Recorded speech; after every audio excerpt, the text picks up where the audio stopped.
అదే RTV app వార్తల్ని క్షణాల్లో చదివే అవకాశం ఉంటుంది. ఒక న్యూస్ పేపర్, ఒక టెలివిజన్ ఛానల్ మీ చేతుల్లో ఎప్పుడూ ఉంటాయి. విశాఖ గోపాలపట్నంలో ఆత్మహత్యకు పాల్పడిన వసంత అయితే తన భర్త సెక్సువల్గా హెరాస్మెంట్ చేశాడు. అంటే తన భర్త సెక్సువల్గా ట్యాబ్లెట్స్ అవి వేసుకొని హెరాస్మెంట్కి పాల్పడ్డాడు. అయితే ఆ ట్యాబ్లెట్స్ అవన్నీ వాట్సాప్ చేసింది వాళ్ళ అక్క శ్రీదేవికి అయితే వాట్సాప్ చేసింది. వాళ్ళ అక్క భర్త వసంత బావగారు మనతో పాటు ఉన్నారు. సార్ ఏం పేరు సార్ మీ పేరు? సార్ నా పేరు సంతోష్ అండి. సంతోష్ గారు, ఏం జరిగింది అసలు? ఏమైంది అసలు? యాక్చువల్లీ ఏంటంటే నాకు ఎస్టర్డే మార్నింగ్ వాళ్ళ హస్బెండ్ కాల్ చేశారండి. వాళ్ళ హస్బెండ్ కాల్ చేసి, అన్నయ్య అలాగా మీ మరదలు నాతో సరిగా ఇలా ఉండటం లేదు, ఒకసారి మీరు చెప్పండి ఏంటి అనేది, మరి నాకు ఇలాగ అవ్వటం లేదు, అది తను రావటం లేదు, ఎన్నిసార్లు చెప్పినా సరే రావటం లేదు అని చెప్పడం జరిగింది. సర్లే అమ్మ నేను మాట్లాడుతానులే, చిన్నపిల్ల కదా, సర్లే నువ్వు ఊరుకోలే, నేను ఒకసారి కన్విన్స్ చేసి నేను చెప్తానులే అని చెప్పడం జరిగింది. ఆ తర్వాత ఏంటంటే నేను ఎస్టర్డే నైట్ 9:30 ఆ టైంలో నేను తనకు కాల్ చేయడం జరిగింది. కాల్ చేసి మామూలుగా ఫస్ట్ ఏంటంటే డైరెక్ట్గా అడగకుండా ఎలాగున్నారు ఏం చేస్తాను అన్నీ అనడం జరిగింది. జరిగిన తర్వాత మీ అత్తగారు మామగారు ఏం చేస్తాను రమ్మంటే, అలాగే మామగారు కళ్యాణమండపంలో ఉన్నారు, అత్తగారు ఇలా క్యాంప్కి వెళ్ళారు, నేను మీ తమ్ముడు ఉన్నాము, ఇలా బార్లీ చేసుకుని తాగుతున్నాము అని చెప్పడం జరిగింది. ఆ తర్వాత ఏంటంటే నేను మరి ఏంటమ్మా లైఫ్ ఎలాగ ఉందండి అంటే, మా అమ్మ బాగానే ఉందని చెప్పడం జరిగింది. తర్వాత నేను ఇలాగ అడిగాను, ఇలాగ అవుతుందంట కదా, ఏమైందమ్మా ఇంతకమ్మా ప్రాబ్లం అవుతుందా అంటే, నీకు ఎవరు చెప్పారు అలాగా అంటే ఏం జరిగింది ఎందుకు ఎలాగంటే, ప్రధానంగా మీకు వసంత ఏవో ట్యాబ్లెట్స్ అయితే పెట్టుకుంది కదా, ఏంటండి? ఇవ్వండి సార్, మీకు నేను చూపిస్తున్నాను చూడండి. ఇవి అయితే యాక్చువల్లీ నాకు వారు పెట్టినప్పుడు కూడా నాకు ఇవి ఏంటి అనేది కూడా నాకు క్లియర్గా తెలియదు. అయితే వసంత అయితే వాళ్ళ సిస్టర్కి అయితే ఈ ట్యాబ్లెట్ కాన్ఫిడో, హిమాలయ కాన్ఫిడో మనం చూడొచ్చు. ఇవి సెక్సువల్కి సంబంధించి ట్యాబ్లెట్స్ అని చెప్పి వీళ్ళు ఆరోపిస్తున్నారు. అయితే మనకి ఇలా సెక్స్ సంబంధించిన ట్యాబ్లెట్స్ అని జరిగింది. హిమాలయ కాన్ఫిడో నాకు ట్యాబ్లెట్స్ పెట్టిన తర్వాత తను ఒక మెసేజ్ కూడా పెట్టింది, ఇలాగా ఈ ట్యాబ్లెట్స్ మీ తమ్ముడు వాడుతున్నాడు, మీ తమ్ముడు ఫస్ట్ మీరు అడగండి ఎందుకు వాడుతున్నాడో ఏంటని చెప్పేసి అప్పుడు నాతో మాట్లాడండి చెప్పి అనడం జరిగింది. బట్ ఏంటంటే పెట్టిన టైం 9:35 ఆ టైం కాబట్టి ఇంకా ఆ టైంలో అడగడం ఎందుకులే అని చెప్పేసి ఎర్లీ మార్నింగ్ అడగాలని చెప్పేసి నేను టేక్టీగా తీసుకుని వదిలేశాను. ఇది జరిగిన కొద్దిసేపటికి 11 సరౌండింగ్ ఆ టైంలో నాకు మళ్ళీ వాళ్ళ హస్బెండ్ నెంబర్ నుంచి కాల్స్ రావడం జరిగాయి. బట్ నేనేమనుకున్నానంటే ఏదో నార్మల్ గొడవ ఇష్యూ కదా అని చెప్పేసి నేను టేక్టీగా తీసుకున్నాను. అలా బట్ ఏంటంటే అలాగా కంటిన్యూస్గా కాల్ చేస్తున్నాడు అంటే ఏదో జరిగి ఉంటుంది సంథింగ్ అని చెప్పేసి నేను కాల్ లిఫ్ట్ చేయడం జరిగింది. లిఫ్ట్ చేసిన వెంటనే బట్ తను మాట్లాడడం కన్నా ఎవరో వేరే పర్సన్తో మాట్లాడిపించి, ఇలా మీ వసంతకి బాగాలేదు, మీరు ఎమర్జెన్సీగా ఫాస్ట్గా రండి, బెహర్ హాస్పిటల్లో జాయిన్ చేసాము, బెహర్ హాస్పిటల్ రండి అని చెప్పడం జరిగింది. బట్ నేనేమడిగానంటే ఎందుకు ఏమైంది ఏంటి అని బట్ రీజన్ అయితే నేను అడిగాను. బట్ వాళ్ళు నాకు రీజన్ మాత్రం చెప్పలేదు. మీరు రండి అని అంటున్నారు తప్ప నాకు పలానా రీజను ఇలా జరిగిందని కూడా నాకైతే చెప్పడం చేయలేదండి. వెంటనే ఏం చేస్తుంటే మా ఫ్యామిలీ మెంబర్స్ కొంతమంది తీసుకొని నేను బెహర్ హాస్పిటల్కి వెళ్ళానండి. వెళ్ళేసరికి ఆల్రెడీ అప్పుడు చాలామంది పీపుల్స్ మరదల విషయంలో ఇప్పుడు ఎలాంటి న్యాయం కావాలి మీకు? ఎలాంటి న్యాయం అంటే ఇప్పుడు తన పెట్టిన మానసిక దీనికి తను తట్టుకోలేక చనిపోయింది. నాకు ఎందుకంటే దానికి కంప్లీట్గా ఎవిడెన్స్ అయితే ఉంది. మరి దానికి మరి పోలీస్ డిపార్ట్మెంట్ మరి ఏం న్యాయం చేస్తారని వాళ్ళే చూడాలి.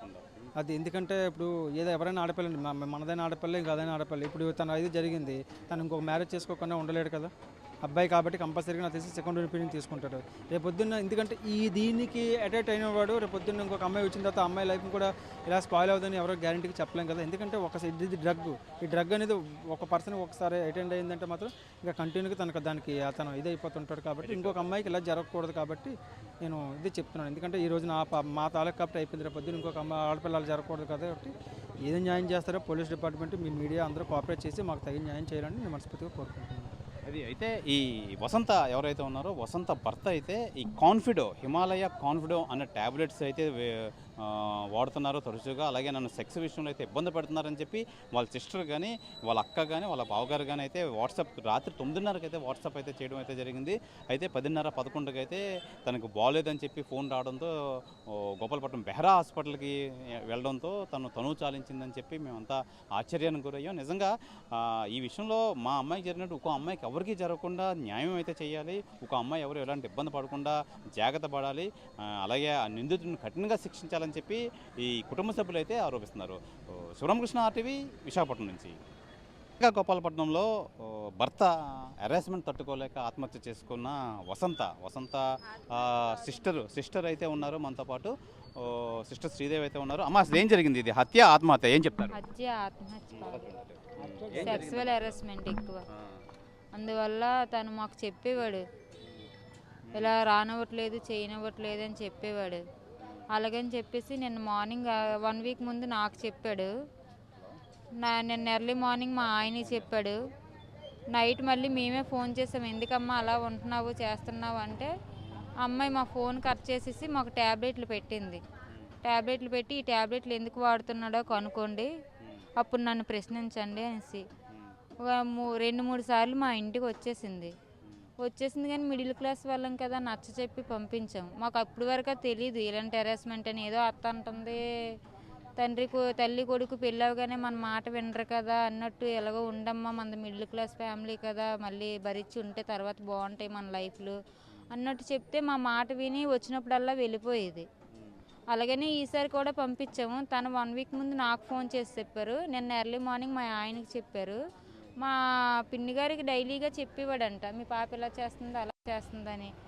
మా చెల్లి చెప్పడం ఈ మెడిసిన్ వాడుతున్నాడు, తనకు నచ్చినట్టు నేను ఉండట్లేదు అనేసి నన్ను అరెస్ట్ చేస్తున్నాడు, అందుకే నేను వెళ్ళలేకపోతున్నాను, సెక్సువల్ హెరాస్మెంట్ ఎక్కువైపోయింది అన్నట్టు చెప్పింది. అది నైట్ మాకు 9:30కి మేము మాట్లాడాము, 10:30కి మాకు ఫోన్ వచ్చింది. అది చచ్చిపోయిందని చెప్పలేదు, బాగాలేదు మీరు అర్జెంటుగా రండి అంటే మేము ఇప్పుడు రాము మార్నింగ్ వస్తామని చెప్పేసాము. కానీ మేము గాజువాకలో ఉంటాం, వీళ్ళు గోపాలపట్నం మా చెల్లిని ఇచ్చాము. అదేమో కాకనే కాదు రండి బాగా బాగోలేదు అన్నారు, కానీ మేము వెళ్ళేసరికి చచ్చిపోయి ఉంది. తన తాళి కట్టిన తాడుతోనే తను చేశారు. ఇప్పుడు ఏంటి ఎలా కావాలి మీ చెల్లికి జరిగిన అన్యాయానికి మీకు ఎలా న్యాయం కావాలి? వాళ్ళు డబ్బు ఉన్నోళ్ళు, మేము మిడిల్ క్లాస్ వాళ్ళు, మేము వాళ్ళతో మేము మీదలేము, సపోర్ట్ ఇంకా అంతా తనకే అన్నట్టు మగా మాట్లాడుతున్నారు. జరగడం అయితే మాకే అన్యాయం జరిగింది, ఇంకా సంవత్సరం అవ్వలేదు 20 lakhs పెట్టాము, 20 lakhs పెట్టాము, ఇంకా సంవత్సరం అవ్వలేదు, తనకు చేసిన అప్పులే మాకు తీరలేదు. మా పిల్ల పోయింది, మా డబ్బు పోయింది, ఇంకా మా పరువు పోయింది.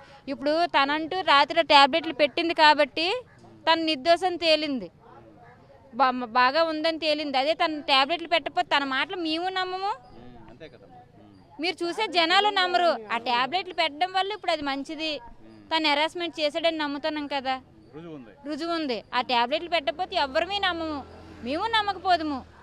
అది ఇంకేం జరిగినా మా పిల్ల పోయింది కదా, ఇంకా వాళ్ళు ఏం చేస్తారు?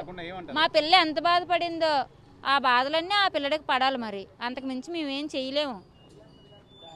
అయితే ఈ వసంత మేనమావ అయితే మనతో ఉన్నాం, చెప్పండి ఏంటి ఏం జరిగింది? ఏం జరిగిందండి, మెడలోని తోటతో దాన్ని ఉరేసిండు, ఉరేసి మళ్ళీ మామూలుగా దాని చెంగుతో కలిపి సున్నితోటి ఫ్యాన్కి కట్టేసి 2 మనుషులు, ఒకడు ఉట్టుకుంటే ఒకటి కట్టేసి ఒగ్గిండు. దాన్ని నేత మంచాన్ని టచ్ అయి ఉంటుంది, ఫ్యాన్ మంచం మనిషి టచ్ అయి ఉంటారు, మంచం మీద కింద జంప్ చేసినట్టు వచ్చింటారు అనమాట. ఆత్మహత్య కాదు హత్య అంటారు, హత్య, అది పబ్లిక్గా హత్య. ఆ 100 హత్య. ఏ కానిస్టేబుల్ ఎస్ఐలు కాదు సిఐలు కాదు ఊళ్ళు ఇచ్చేసినా హత్య కాదు. వాళ్ళు అమ్ముడు పోతే మేమేం చేయలేము, వాళ్ళు అమ్ముడు పోతే మేమేం చేయలేము, కానీ అది హత్య. మా న్యాయం కావాలంటే మరి న్యాయం మేము ఏం చెప్తాం, మా శవం పోయి మేము ఉన్నాం, ఎలా న్యాయం చేయాలనేది మరి మీ అందరూ కలిపి చేయాలి. అయితే ఈ వసంత గోపాలపట్నం చెందిన వసంత అయితే మటుకి తన్ని ఊరి కింద చిత్రీకరించి హత్య చేశారు, ఆత్మహత్య కాదు. ఏదేమైనా భర్త సెక్సువల్ హెరాస్మెంట్ వల్ల సంవత్సరం పాటు తను చాలా ఓపికగా పెట్టి సంవత్సరం తర్వాత తను ఇంకా విరక్తి చెంది ఉంది. అలాంటి అమ్మాయిని చంపేశారు. కానీ ఇలాంటి విషయంలో ఇంకో అమ్మాయికి ఎలాంటి అన్యాయం జరగకుండా కంపల్సరీగా నిందితుడికి శిక్షించాలి, నిందితుడు శిక్షించి మరో అమ్మాయికి ఎలాంటి అన్యాయం జరగకుండా ఉండాలని చెప్పి కుటుంబ సభ్యులు అయితే ఆరోపిస్తున్నారు. శివరామకృష్ణ టీవీ విశాఖపట్నం నుంచి. విశాఖ గోపాలపట్నంలో నాగేంద్ర వసంత ఇద్దరు పెళ్లి చేసుకుని సంవత్సరం అయితే అయింది. సంవత్సరం పాటు సాఫీగా సాగిన కాపురంలో అర్ధాంతరంగా వాళ్ళ కాపురంలో చిచ్చుపడిందని చెప్పాలి. నిజంగా వసంత నేను అర్ధరాత్రి అయితే ఆత్మహత్యకు పాల్పడి తను చాలించింది. అయితే నాగేంద్ర పెట్టిన చిత్రహింసలకే కారణం వల్లే మా అమ్మాయి చనిపోయిందని చెప్పి ఈ వసంత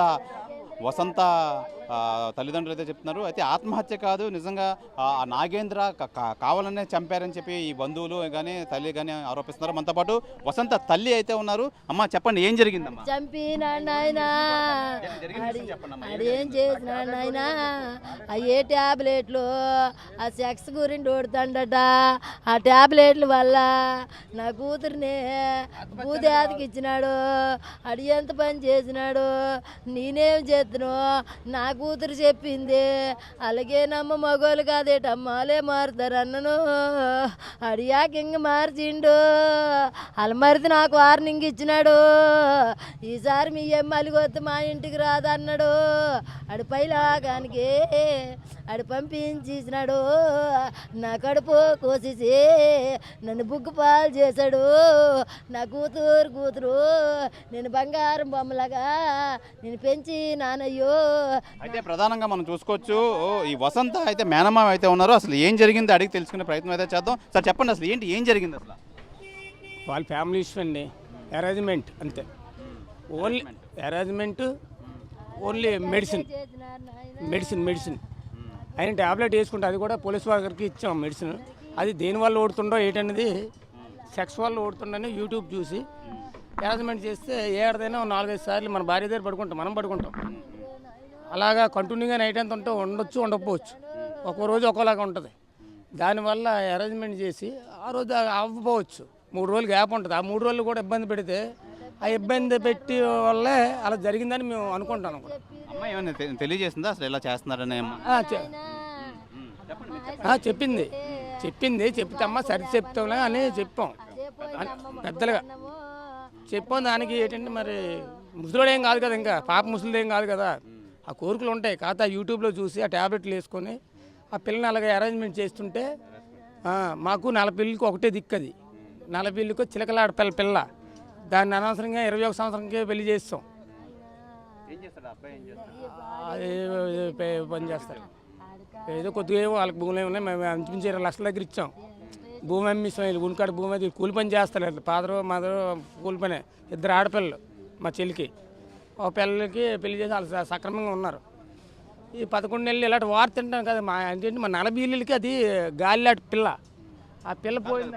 ఇప్పుడు ఈ వసంత విషయంలో మీకు ఎలా న్యాయం కావాలి? మాకు ఎలాంటి హోమ్ మినిస్టర్ గారు ఏం తీసుకున్నా, పోలీస్ శాఖ ఏం తీసుకున్నా, మీడియా మిత్రులు ఏం తీసుకున్నా మళ్ళీ పిల్లకి ఇలాగ జరగకూడదు. 1 సంవత్సరంలోనే ఎందుకు పెళ్లి చేయడం ఆడపిల్లకి? ఇలా ఆడపిల్లకి పెళ్లి చేయాలంటే భయపడతాం. ఆడపిల్లకి ఇలా పెళ్లి చేయాలంటే భయపడే మనస్తత్వం వచ్చేస్తే ఇంకా సుఖం లేదు కదా. ఒకలా హోమ్ మినిస్టర్ గారు తీసుకుంటారో, పోలీస్ శాఖ వాళ్ళు తీసుకుంటారో, లేకపోతే మీ మీడియా వాళ్ళు ఏదైనా దానికి సందేశం ఏమైనా పంపిస్తారో ఆ కోరిక మేరకు మేము ఉన్నాం అంతే. అయితే ప్రధానంగా మనం చూసుకోవచ్చు ఈ వసంత నాగేంద్ర విషయంలో అయితే మటుకి ఈ నాగేంద్ర చాలా హింసిస్తున్నారు. అయితే యూట్యూబ్ చూసి నిజంగా సెక్సువల్గా ట్యాబ్లెట్స్ అవి వేసుకొని సెక్సువల్ పరంగా అయితే చాలా ఇబ్బంది అయితే పెడుతున్నారు. ఈ టార్చర్ భరించలేక సంవత్సరం పాటు చాలా ఓర్పుగా భరించింది వసంత. అయితే ఈ విధంగా నాగేంద్ర ప్రవర్తించడంతో తను చాలించింది అని ఈ స్థానికులు కానీ పోలీసులు కానీ అయితే తెలియజేస్తున్నారు. అయితే ఈ హెరాస్మెంట్ వల్లే వాడే కోరుండి చంపాడని చెప్పి ఈ బంధువులు అయితే ఆరోపిస్తున్నారు. ఏదేమైనా మరో అమ్మాయికి ఎలాంటి అన్యాయం జరగకుండా ఇలాంటి నిందితుడిని కఠినంగా శిక్షించాలని చెప్పి ఈ బంధువులు కానీ తల్లి కానీ ఆరోపిస్తున్నారు. ఇది ఈ వసంత విషయంలో జరిగిన విషయం. శివరామకృష్ణ టీవీ, విశాఖపట్నం నుంచి. నిన్న రాత్రి గోపాలపట్నం పోలీస్ స్టేషన్ పరిధిలో సుమారు 10:45 నిమిషాలకి ఒక 100 డైలు రాగా ఆ 100 డైలకి స్పందించి గోపాలపట్నం పోలీసు వారు స్థానిక వెంకటాపురం దగ్గర ఉన్న నందమూరి కాలనీ దగ్గరికి వెళ్ళడం జరిగింది. అదే సమయంలో ఏ అమ్మాయి అయితే ఆత్మహత్యకు పాల్పడిందని కాల్ వచ్చిందో ఆ అమ్మాయిని రెస్క్యూ చేయడానికి అని చెప్పి స్థానిక దగ్గరలో ఉన్న బెహ్రా హాస్పిటల్కి భర్త వాళ్ళ టీం అందరూ కూడా తీసుకురావడం జరిగింది. ఈ పోలీసు వారు తర్వాత మాతో పాటు అమ్మాయి యొక్క బంధువులు కూడా, తల్లిదండ్రులతో బంధువులు వీళ్ళందరూ కూడా అక్కడికి చేరి ఈ అమ్మాయి యొక్క స్థితిగతులు చూసిన తర్వాత ఏం జరిగింది అని వాళ్ళందరినీ విచారించిన పిదప కన్క్లూజన్కి వచ్చింది ఏంటంటే ఈ అబ్బాయి ఎవరైతే మృతురాలి భర్త ఎవరైతే ఉన్నారో నాగేంద్ర బాబు అని చెప్పి ఆయన ఆన్లైన్ చూస్తూ కంటిన్యూ యూట్యూబ్లో కొన్ని వీడియోలు అవి చూసి కొన్ని ఉద్రేకమైన ఏదైతే వాళ్ళకి ఉద్రేకం కలిగిస్తాయో అలాంటి ట్యాబ్లెట్లు వాడితే సెక్షువల్గా కొంత పొటెన్షి వస్తుంది అని నమ్మి అవి చూసి అదేవిధంగా ట్యాబ్లెట్స్ కొని అవి మింగడం, కంటిన్యూ అవి ట్యాబ్లెట్స్ వేసుకొని ఈ అమ్మాయిని సెక్షువల్గా సపోర్ట్ చేయమని హెరాస్ చేయడం. ఈ అమ్మాయి కొద్దిగా సెన్సిటివ్ అవ్వడం వల్ల ఆ విధంగా నేను సపోర్ట్ చేయనని చెప్పడం. తర్వాత ఈ అబ్బాయి ఎవరైతే మృతురాలు భర్త ఉన్నాడో ఈ అబ్బాయి ఆ మృతురాలి తల్లిదండ్రులకి బంధువులకి కూడా మీ అమ్మాయిని నాకు సపోర్ట్ చేయమనండి అని చెప్పేసి ఈయన తెలపడం, వాళ్ళందరూ కూడా అది కరెక్ట్ కాదని చెప్పి అటు ఇటు మందలించడం ఇవన్నీ జరిగాయి. ఆ క్రమంలోనే ఈ అబ్బాయి ఆ మందులు వేసుకొని కంటిన్యూ ఈ అమ్మాయిని ఏ విధంగా ఈ ఆన్లైన్లో ఈ సెక్షువల్ పర్వర్షన్కి సంబంధించి అవి చూసి ఆ విధంగా అమ్మాయిని చేయమంటే ఆ అమ్మాయి ఒత్తిడికి గురయ్యి ఈ ఆత్మహత్య చేసుకుందని సమాచారం. సార్ ఆత్మహత్య లేదంటే ఆయన ఏమైనా చేస్తారా? అదేమన్నా వాళ్ళు ఆరోపిస్తున్నారు. ఇప్పుడు వరకు ఉన్న సమాచారం ప్రకారం, మాకు ఉన్న ఆధారాల ప్రకారం, దొరికిన ఎవిడెన్స్ ప్రకారం ఈ అమ్మాయి ఆత్మహత్య చేసుకుందని సమాచారం. అదేవిధంగా దాన్ని బట్టి మేము చేసిన పోలీసు వారు చేసిన ఇన్వెస్టిగేషన్ కానీ, లేదు రెవెన్యూ నుండి తహసీల్దార్ గారు వచ్చి చేసిన పంచనామా కానీ, లేదు టీమ్ ఆఫ్ డాక్టర్లు చేసే పోస్ట్ మార్టం రిపోర్ట్ కానీ, ఇవన్నీ క్లబ్ చేసిన పిదప ఫైనల్గా ఏ ఒపీనియన్ అయితే ఆన్ మెరిట్స్ మేము ఫైనలైజ్ చేసి నిర్ణయం తీసుకుంటాం. మరిన్ని వీడియోస్ కోసం ఛానల్ ని సబ్స్క్రైబ్ చేయండి. లేటెస్ట్ అప్డేట్స్ కోసం వాట్సాప్ ఛానల్ ని ఫాలో అవ్వండి. ఆ లింక్ డిస్క్రిప్షన్ లో ఉంది.